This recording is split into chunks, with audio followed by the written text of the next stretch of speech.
겐지스 강이 고요한 물결 곁 저녁 노을이 마치 끝없이 펼쳐진 분홍 비단처럼 성스러운 강물을 물들이는 그곳에 오랜 세월의 서리로 하얗게 센 머리카락을 한 고뇌에 찬 늙은 어부가 매일같이 무거운 그물에 어깨를 짓눌린 채 살아가고 있었습니다. 수많은 인생의 증인인 겐지스 강은 여전히 아득한 노래를 속삭이며 깊은 강바닥으로 그물을 던졌다 힘겹게 은빛 고기들과 함께 삶의 업보라는 무거운 짐을 끌어올리는 그의 외로운 그림자를 지켜보고 있었습니다. 그의 숨결은 물소리와 강둑의 고목 사이를 스치는 바람 소리에 섞여 그물에 걸린 생명들에 대한 이름 모를 시름을 실어 날랐습니다. 세월은 손가락 사이로 빠져나가는 물과 같이 흘러 살생의 업보에 대한 근심은 날로 커져만 갔고 이미 깊은 주름이 팬 그의 마음속에 그치지 않는 파문을 일으켰습니다. 그는 위태로운 의지처인 양 부처님의 이름을 불렀고 매일 아침 저녁으로 낮고 규칙적으로 읊조리는 연불 소리가 마음의 어두움을 조금이나마 씻어주고 부처님의 자비광명이 그를 해탈의 기슭으로 인도해 주기를 바랐습니다. 어느덧 해가 서산으로 뉘엿뉘엿 넘어가 온 세상을 신비로운 주홍빛으로 물들이던 황혼 무렵 해진 벗을 걸친 채 구름처럼 가벼운 걸음걸이에 한 운수승이 호련히 나타났습니다. 스님은 한적한 나루터에 멈춰 서서 가을 호수처럼 고요한 눈빛으로 태연히 그물을 던지는 노인을 물끄러미 바라보았습니다. 평화로운 수면을 가르며 그물이 던져질 때마다 나무 아미탑을 저의 죄업을 용서하소서라는 속삭임이 노인의 입술에서 흘러나왔습니다. 그리고 절망 속에 몸부림치는 물고기들이 그물에 걸려 끌어올려질 때면 노인은 다시 나지막이 나무 아미탑을 그대들이 하루속히 해탈하기를 기원하노라 라고 말했습니다. 그 소리는 물고기들의 퍼덕이는 소리를 이기지는 못했지만 고된 생계의 교향곡 속 슬픈 저음과도 같았습니다. 자비로운 표정 속에 안온함이 깃든 고행의 흔적이 엿보이는 얼굴의 스님이 천천히 다가왔습니다. 그의 발걸음 소리는 너무나 가벼워 길가의 풀 한 포기도 흔들리지 않았습니다. 개오사님, 그의 목소리는 깊고 따뜻했으며 먼 사찰에서 들려오는 종소리처럼 울려 퍼졌습니다. 어찌하여 손으로는 업을 지으면서 입으로는 끊임없이 연부를 하십니까? 늙은 어부는 고개를 들었고 흐릿한 그의 두 눈에 잠시 놀라움이 스쳤습니다. 그는 거칠어진 손에 익숙한 움직임을 멈추었고 한숨 소리가 마른 입 사이를 스치는 바람 같았습니다. 대사님, 제 본분이 고기잡이인지라 업을 짓는 줄은 알지만 이는 조상 대대로 내려온 생계수단입니다.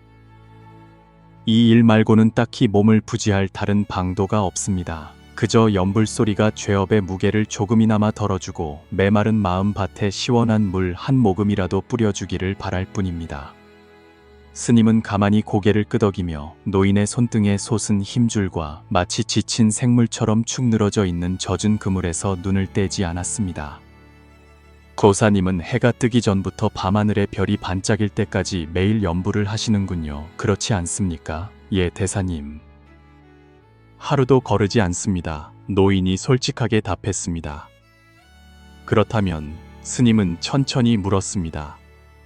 그의 말 한마디 한마디가 마른 땅 속으로 스며드는 물방울 같았습니다. 그 많은 세월 동안 거사님의 마음속 번뇌가 조금이라도 줄어들었습니까? 진정한 안락을 단 한순간이라도 찾아보셨습니까? 노인은 고개를 떨구었고 그의 어깨는 더욱 무겁게 내려앉는 듯 했습니다. 대사님, 솔직히 말씀드리면 그렇지 못했습니다. 저는 여전히 그물을 던져야 하고 매번 그물을 끌어올릴 때마다 가슴이 저미는 고통을 느낍니다. 번뇌는 여전히 제 마음을 가리는 잿빛 구름과도 같습니다. 스님의 시선이 날고해진 몇 군데는 어설프게 꿰매어진 그물코에 문득 머물렀습니다. 그는 손을 들어 그물코 하나를 가볍게 만져본 뒤 노인을 바라보며 깊은 생각에 잠긴 목소리로 말했습니다. 거사님의 이 그물은 오래 사용하면 그물코가 닳거나 찢어지지 않습니까? 노인은 잠시 멍하니 있다가 대답했습니다. 예, 대사님. 그물도 오래 쓰면 삭고 찢어지기 마련입니다. 매년 새 그물로 바꾸어야 합니다. 스님은 나무집 사이로 스며드는 달빛처럼 부드러운 미소를 지으며 말했습니다. 그의 목소리는 깊은 진리를 속삭이는 바람소리 같았습니다. 거사님은 매일 그물을 사용하여 고기를 잡으니 그물은 오래 쓰면 닳고 찢어집니다. 거사님은 매일 부처님의 이름을 부르지만 만약 거사님의 마음, 그 내면의 미세한 그물이 닦이지 않는다면 그 안에 얽힌 집착의 실타래와 번뇌의 그물코들이 어찌 세월 따라 더욱 얽매이지 않고 사가 없어지지 않겠습니까? 노인은 깜짝 놀랐습니다. 스님의 말씀은 긴 잠을 깨우는 벼락과도 같았습니다. 그는 스님을 바라보았고 그의 눈에는 신랏 같은 희망의 빛이 어렸습니다. 대사님, 그렇다면 마음을 닦는다는 것은 무엇입니까? 스님은 서둘러 대답하지 않고 작은 물결이 끊임없이 강가로 밀려오는 강 쪽을 바라보았습니다. 개오사님이 바다로 나갈 때 왜 그물을 가져가십니까? 예, 그물이 없으면 어찌 고기를 잡겠습니까? 노인이 어리둥절해하며 물었습니다. 그렇다면 거사님은 혹시 생각해 보셨습니까? 스님이 돌아서서 노인의 마음속 깊은 곳을 꿰뚫어 보듯 말했습니다. 거사님의 번뇌 또한 마음이라는 강물 속에 숨어있는 물고기와 같습니다. 그리고 생계에 대한 집착, 습관에 대한 집착, 두려움에 대한 집착 등 거사님의 집착들은 바로 거사님이 매일같이 쳐놓는 그물입니다. 그 집착의 그물로 번뇌라는 물고기를 잡으려 하시니 어찌 자제함을 얻을 수 있겠으며 마음의 호수만 더욱 휘젓게 되지 않겠습니까? 스님의 말씀은 마치 오랜 먼지를 씻어내는 시원한 물줄기처럼 노인의 마음을 적셨습니다. 그는 자신 안에서 무언가 매우 거대한 것이 서서히 열리고 있음을 느꼈습니다. 손에 쥔 그물이 문득 이상하리만치 무겁게 느껴졌습니다. 스님은 계속해서 말했습니다. 그의 목소리는 듣는 이를 영혼의 고요한 정원으로 이끄는 듯 했습니다. 마음을 닦는 것, 그것이야말로 핵심이며 입술로만 하는 수천 수만 번의 주력보다 중요합니다. 마음은 모든 행동과 생각의 근원이요, 마치 업보라는 집의 주인과 같기 때문입니다. 거사님의 이 그물은 그는 살짝 그물을 가리켰습니다. 중요한 것은 그것이 크냐 작으냐, 튼튼하냐 해졌느냐가 아니라 거사님이 진정으로 그것의 본질을 보고 그것에 무엇이 묶여 있는지 그리고 무엇이 그것 자체를 묶고 있는지를 아느냐 하는 것입니다. 노인은 말없이 무의식적으로 손에서 그물을 놓았습니다. 스님의 말씀은 마치 보리 종자와 같아서 오랜 세월 시름으로 일구어진 마음밭에서 서서히 싹을 틔우고 있었습니다. 스님은 마치 부지런한 정원사가 깨달음의 씨앗을 심듯 차분히 설명했습니다. 마음을 닦는 길은 새로운 땅을 탐험하는 여정과 같아서 수행자가 거쳐야 할 4가지 단계가 있습니다. 첫 번째 단계는 바로 자기 마음을 인식하는 것입니다. 이것이 여정의 새벽입니다. 우리는 자기 마음의 정원을 깊이 들여다보는 법을 배워야 하며 그 안에 피어있는 꽃 한 송이, 잡초 한 포기까지 명확히 보아야 합니다. 마치 거사님이 그물코 하나하나를 점검하여 해진 곳이 없는지 살피듯 우리 마음 또한 정념의 빛으로 비추어야 합니다. 일어나고 사라지는 모든 생각을 듣고 관찰하여 무엇이 자비심의 맑은 샘물이고 무엇이 탐욕과 분노와 어리석음의 불씨인지 알아야 합니다. 마음의 참모습을 감히 마주할 때 비로소 그것을 끌어안고 변화시킬 희망이 생깁니다. 다음은 두 번째 단계, 집착을 내려놓는 것입니다. 스님은 하늘에 한가로이 떠있는 흰 구름을 바라보았습니다. 수행은 무언가를 더 움켜쥐려는 노력이 아니라 마음을 옥죄는 밧줄을 서서히 푸는 법을 배우는 것입니다. 거사님이 그물을 던질 때마다 그것은 단순히 생계를 위한 행동일 뿐만 아니라 무언가에 대한 집착의 표현이기도 합니다. 의식주에 대한 걱정, 변화에 대한 두려움, 혹은 삶의 흐름에 대한 무력감 같은 것들 말입니다. 이 모든 것이 보이지 않는 매듭이요, 짐입니다. 우리가 용감하게 이러한 집착들을 내려놓을 때 비로소 마음은 구름처럼 가벼워지고 진정한 자유의 맛을 느낄 수 있게 됩니다. 내려놓는다는 것은 책임을 회피하는 것이 아니라 불필요한 번민과 의심으로부터 마음을 해방시켜 마음이 평화 속에 머물도록 하는 것입니다. 세 번째 단계는 심지를 정화하는 것입니다. 스님의 목소리가 더욱 깊고 따뜻해졌습니다. 우리 마음은 오랜 세월 동안 적잖은 먼지와 잡념이 쌓여 마치 거사님의 그물이 매번 고기잡이 후에 이끼와 진흙으로 뒤덮이는 것과 같습니다. 마음을 정화하는 것은 꾸준하고 멈추지 않는 작업입니다.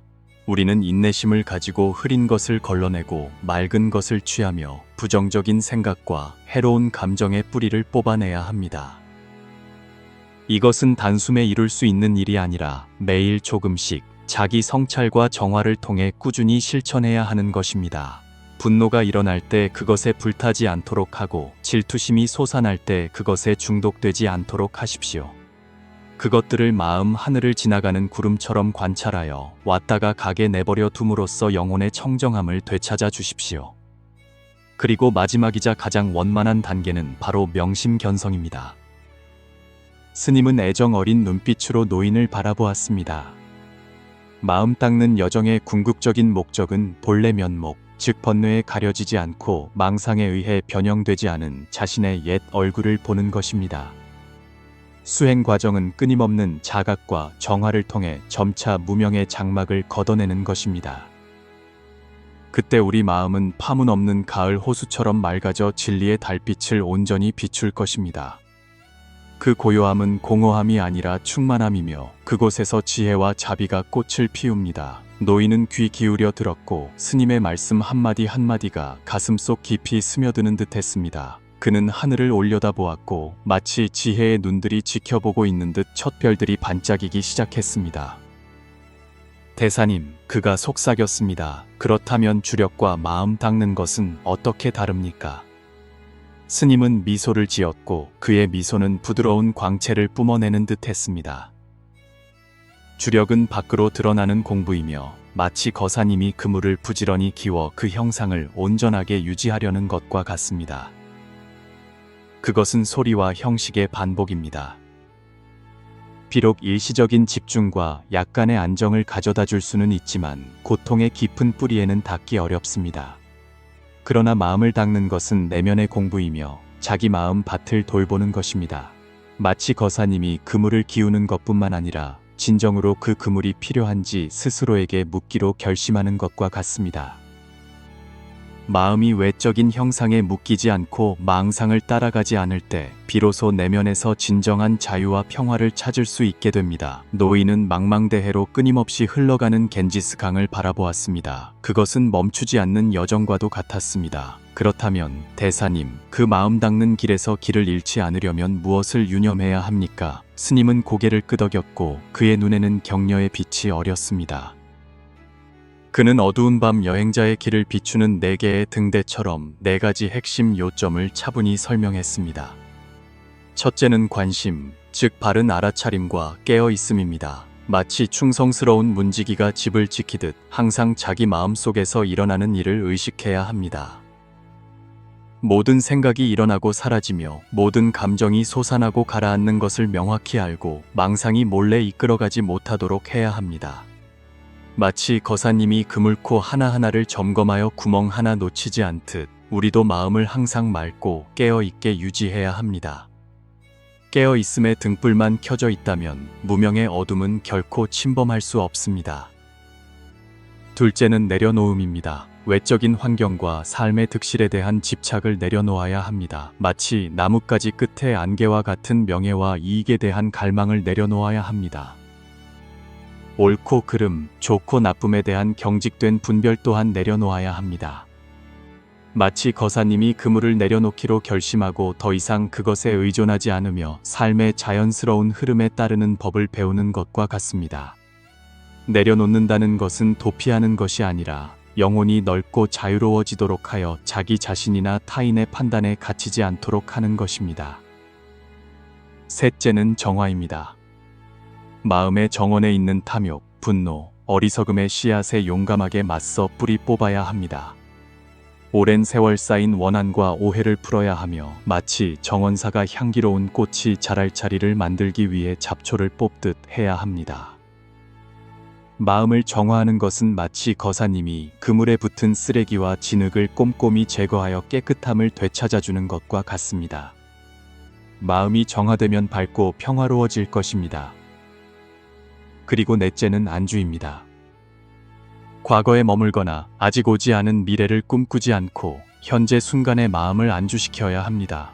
마음을 항상 평온하고 고요하게 유지하여 지금 이 순간 펼쳐지는 생명의 신비를 온전히 느낄 수 있도록 해야 합니다. 안주는 정체나 수동이 아니라 충만하고 여유로우며 자제한 현존 상태입니다. 그때 우리는 어제의 걱정이나 내일의 두려움에 괴로워하지 않고 단순히 살아가며 느끼고 자기 마음의 고요함과 자유 속에 머물게 됩니다. 스님은 잠시 말을 멈추었다가 듣는 이의 마음속에 깊이 새기듯 더욱 단호한 목소리로 말했습니다. 이 여정의 핵심은 4가지 위대한 전환에 있습니다. 밖으로 구하는 외구 YQ에서 안으로 비추는 내관 내이관 내으로 전환하십시오. 우리는 흔히 행복을 찾기 위해 외부 세계의 화려함과 자극을 좇는 습관이 있습니다. 그러나 수행은 내면으로 돌아가 자기 내면 깊은 곳의 목소리에 귀 기울이는 것입니다. 익숙한 것에 집착하는 것에서 마음이 자유로워지도록 내려놓음으로 전환하십시오. 우리는 흔히 고정관념, 뿌리 깊은 습관, 보이지 않는 두려움에 얽매여 있습니다. 내려놓음이야말로 그 감옥문을 여는 열쇠입니다. 자기 뜻대로 모든 것을 통제하고 조작하려는 인위적인 조작, 서저에서 자연스러움과 흐름에 따름으로 전환하십시오. 우리는 흔히 삶을 미리 정해진 계획에 맞추려 합니다. 그러나 영성의 길은 이완이며 느낌이며 모든 것이 자연스럽게 펼쳐지도록 하고 억지스러운 개입 없이 본래 마음이 드러나도록 하는 것입니다. 그리고 흩어지고 혼란스러운 망념에서 마음의 맑고 고요한 청명, 칭밍 제니으로 전환하십시오. 우리 마음은 마치 망상이라는 바람에 끊임없이 흔들리는 호수와 같습니다.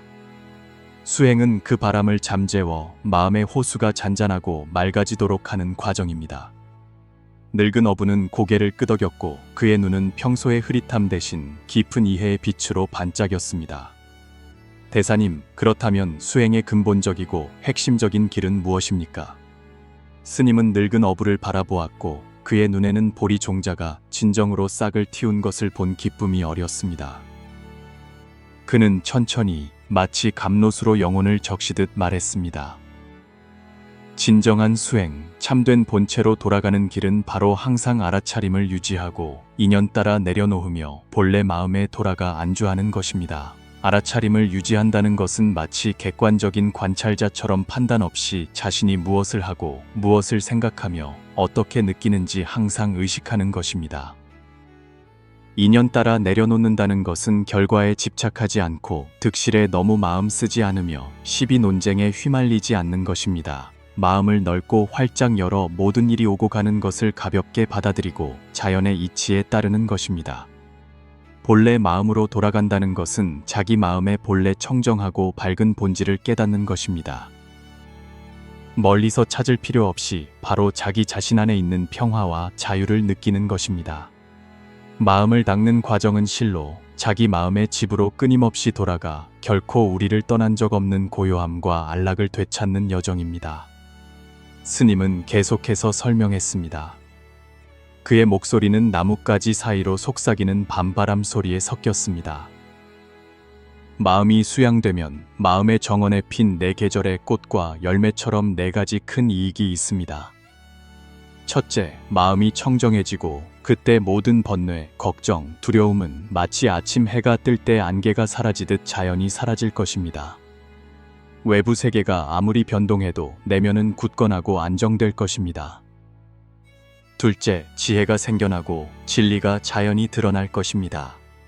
마음이 잡념의 구름에 가려지지 않고 편견에 얽매이지 않을 때 지혜는 맑은 샘물처럼 흘러나와 만물의 본질을 있는 그대로 보게 해줄 것입니다. 셋째, 업장이 소멸되고 과거의 무거운 짐이 점차 해소될 것입니다. 마음을 닦는 과정은 현재를 정화할 뿐만 아니라 과거에 심은 부정적인 씨앗까지 변화시키는 힘이 있어 우리 삶을 더욱 가볍고 청정하게 만들어줄 것입니다. 마지막으로 복덕이 증가하고 미래의 좋은 일들이 자연히 찾아올 것입니다. 우리 마음이 맑고 선량할 때 우리는 좋은 씨앗을 심게 되고 저절로 달콤한 열매와 평안한 복을 거두게 될 것입니다. 늙은 어부는 한마디 한마디를 삼키듯 들었고 그의 내면은 강하게 흔들렸습니다. 존경심과 감사함이 동시에 솟아올랐습니다. 대사님, 그가 간절히 말했습니다. 그렇다면 저는 이 마음 닦는 여정을 어떻게 시작해야 합니까? 스님은 미소 지었고 그의 미소는 무한한 자비심의 따뜻함을 담고 있었습니다. 만리 길도 한 걸음부터 시작됩니다. 마음 닦는 것도 마찬가지로 단순하지만 심오한 4가지 시작 단계가 있습니다. 첫 번째 단계는 각찰 죄차, 즉 알아차림입니다. 마음에 일어나는 모든 생각과 감정에 주의를 기울이십시오. 마치 자기 집에 들르는 손님처럼 그것들이 오고 가는 것을 관찰하십시오. 서둘러 판단하지 말고 단순히 알아차리십시오. 마음속에서 일어나는 일을 명확히 볼 때만이 진정으로 자기 자신을 이해할 수 있습니다. 두 번째 단계는 수용입니다. 기쁨이든 슬픔이든 안락이든 번뇌든 현재에 있는 모든 것을 마음을 열고 받아들이십시오. 어떤 것도 밀어내거나 집착하려 하지 마십시오. 모든 생각과 감정을 평등하게 대하십시오. 이것이 판단과 뿌리 깊은 집착을 내려놓는 기초입니다. 세 번째 단계는 내려놓음입니다. 좋든 싫든 어떤 마음 상태에도 집착하지 마십시오. 기이한 경험이나 특별한 경계를 탐하지 마십시오. 내려놓는다는 것은 외부의 물질적인 것을 내려놓는 것뿐만 아니라 더 중요하게는 우리가 오랫동안 품어온 생각, 관점, 자아상까지 내려놓는 것입니다. 네 번째 단계는 안주입니다. 마음이 점차 고요해지면 청정함과 맑은 알아차림 속에 안주하십시오. 본래 마음의 평화와 광활함을 느끼십시오. 이것이야말로 영혼의 가장 자연스럽고 단순한 상태로 돌아가는 것입니다. 스님은 말을 마치고 노인의 눈을 깊이 바라본 뒤 마치 귀한 보석을 건네듯 마지막으로 온화하게 당부했습니다. 마음 닦는 데는 점진적인 진전이 필요하며 성급하게 즉각적인 성취를 바랄 수 없습니다. 마치 산을 오르는 사람이 한 걸음 한 걸음 신중하게 내딛듯 견고하게 나아가야 합니다. 마음 닦는 데는 꾸준한 인내가 필요하며 하루아침에 이루어지는 일이 아닙니다. 마치 정원사가 자기 밭을 돌보듯 매일 규칙적으로 실천해야 합니다. 마음 닦는 데는 실사구시하며 스스로 체험해야 하며 자기 검증 없이 다른 사람의 말을 맹목적으로 믿어서는 안 됩니다. 진리는 스스로 맛보아야 합니다. 그리고 마지막으로 마음 닦는 것은 일상생활 속에서 실천해야 하며 일상활동과 분리되어서는 안 됩니다. 왜냐하면 삶의 마찰과 시련 속에서만이 마음을 단련하고 변화시킬 기회를 얻을 수 있기 때문입니다. 달은 이미 높이 떠올라 겐지스 강을 은빛으로 반짝이며 비추고 있었습니다. 늙은 어부는 깊이 고개를 숙였고 그의 마음은 감사함과 새로운 희망으로 가득 찼습니다. 스님의 가르침은 길을 안내하는 별빛처럼 앞길을 비추었습니다. 그날 밤부터 한동안 생계를 위해 고기잡이를 계속해야 했지만 늙은 어부의 마음은 예전과 달랐습니다. 그는 자기 마음속의 거센 파도를 관찰하는 법을 배우기 시작했고 보이지 않는 집착의 밧줄을 알아차리는 법을 배웠습니다. 연불 소리는 더 이상 기계적인 반복이 아니라 깨어있는 숨결 하나하나와 어우러졌습니다. 점차 그는 마음이 날로 가벼워지고 평온해지는 것을 느꼈습니다. 고기잡이에 대한 집착도 줄어들었습니다. 그리고 어느 날 좋은 인연이 무르익었을 때 그는 다른 일, 더 이상 살생에 업보가 물들지 않는 생계수단을 찾았습니다. 그는 진정으로 삶의 그물을 내려놓았던 것입니다. 그 이야기는 마치 숨겨진 강물처럼 인연 있는 이들의 마음속에 계속해서 흐르고 있습니다. 그것은 우리에게 해탈의 열쇠가 화려한 외적 형식에 있는 것이 아니라 바로 내면의 변화 속에 깊이 숨겨져 있음을 상기시켜 줍니다. 주력, 경전 독송 또는 어떤 법문이든 그것들은 단지 방편이요 달을 가리키는 손가락일 뿐입니다. 핵심은 스스로 돌아가 마음의 정원을 비추고 다스려 본래 항상 둥글고 원만한 진여의 달을 보는 것입니다. 그때만이 우리는 생명의 본질에 닿을 수 있고 고통을 근본적으로 해결하며 변화무쌍한 삶의 흐름 속에서 진정한 자제함을 찾을 수 있습니다. 그것이 바로 부처님께서 전하고자 하셨던 메시지입니다. 마음 닦는 길은 비록 고요하지만 완전한 깨달음과 해탈로 이끄는 유일한 길이라는 것을 말입니다.